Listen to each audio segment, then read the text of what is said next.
আসসালামু আলাইকুম। আপনারা অনেকেই আমার কাছে জিজ্ঞাসা করেছেন আমি কিভাবে আমার টাইম এত সহজেই পূরণ করলাম। আসলে সহজ বলতে কিছুই না, যে করে তার কাছে মনে হয় সেটা সহজ না কঠিন, যে দেখে তার কাছে আসলে সব সহজ মনে হয়।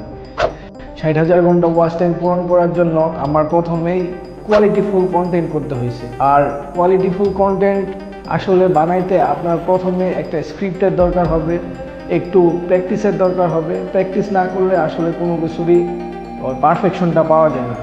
আসলে কন্টেন্ট মেকিংয়ের সময় আমি কিছু জিনিস খুব লক্ষ্য করছি। আমি একটা জিনিস খুব লক্ষ্য করছি, সেটা হচ্ছে হুকটা আসলে কি, একটা মানুষকে আকৃষ্ট করার জন্য আপনি 3-4 সেকেন্ডের বা 5 সেকেন্ডের একটা ছোট ভিডিও ক্লিক করবেন, যেটার মাধ্যমে আপনার অডিয়েন্সগুলো আকর্ষণ হবে। কিন্তু ফার্স্টে আপনার এমন কিছু একটা করতে হবে যেটা তার অডিয়েন্সগুলো আকৃষ্ট হয়।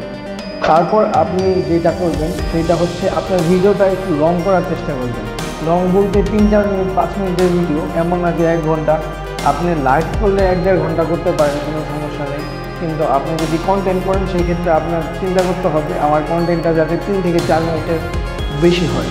3 থেকে 4 মিনিটের বেশি হলে কি হয়, অ্যালগোরিদম আছে ফেসবুকে, সেই ফেসবুকের অ্যালগোরিদম অনুযায়ী আপনাকে আপনার ভিডিওটা কত সেকেন্ড হইলো, কতটুকু হইলো, ধরেন আপনি যদি 3 মিনিটের হয় তাহলে সেই ভিডিওতে আপনার অ্যাড দেখানোর জন্য একটু স্পেস বের করতে পারে। কিন্তু যদি আপনার ভিডিওটা 40 সেকেন্ডের হয়, 30 সেকেন্ডের হয় বা 1 মিনিটের হয়, সেক্ষেত্রে ফেসবুক টিমের আপনার ভিডিওতে অ্যাড দেখানোটা একটু কষ্ট হয়ে যায়।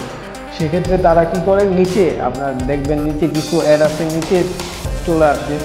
সেই অ্যাডগুলোতে আপনার কম, রেভিনিউ কম, কিন্তু কিছু অ্যাড আছে আপনার ভিডিওতে যেগুলা চলে আসবে ডাইরেক্ট একদম, সেই অ্যাডগুলোতে আপনার রেভিনিউটা বেশি হবে। আসলে বাংলাদেশের ক্ষেত্রে রেভিনিউটা আসলে অনেক কম আসে, 1000 ভিউ 1 সেন্ট 1.5 সেন্ট, এগুলো আসলে বলা উচিত না, আপনার স্পৃহা নষ্ট হয়ে যাবে। কিন্তু বলতেছি কারণ আমি তো আসলে ভিডিও করি, আমি এই ভিডিওগুলোর ব্যাপার সম্বন্ধে জানি। আর যেটা বলবো, আপনার বেশি বেশি রিলস ছাড়বেন। বেশি বেশি রিলস ছাড়লে কী হয়, রিলসটা মানুষের প্রতি আকর্ষণ বেশি করে যায়। আগে দেখবেন ইউটিউবে যে মানুষজন সার্চ দিত ফানি ভিডিও, দেন হচ্ছে ফেসবুক আইসা মানুষজন সার্চ দিত ফানি ভিডিও, কিন্তু এখন এগুলো সার্চ দিতে হয় না। আপনি রিলসে যান, 1-2টা রিলস দেখেন, আস্তে আস্তে আপনার রিলসগুলো চলে আসবে। আর সবচেয়ে বেশি যেটা করতে হবে সেটা অন্য একটা ইউজারকে সাপোর্ট করতে হবে। আপনি যেরকম সাপোর্ট চাইতেছেন, অন্য একটা ইউজারও কিন্তু সাপোর্ট চাইতেছে আপনার কাছে। সো আমরা একজন আরেকজনকে যদি সাপোর্ট করি তাহলে আমাদেরকে ফেসবুক উপরে উঠাবে বা ফেসবুক আমাদের ইনসাইট বাড়াই দেবে।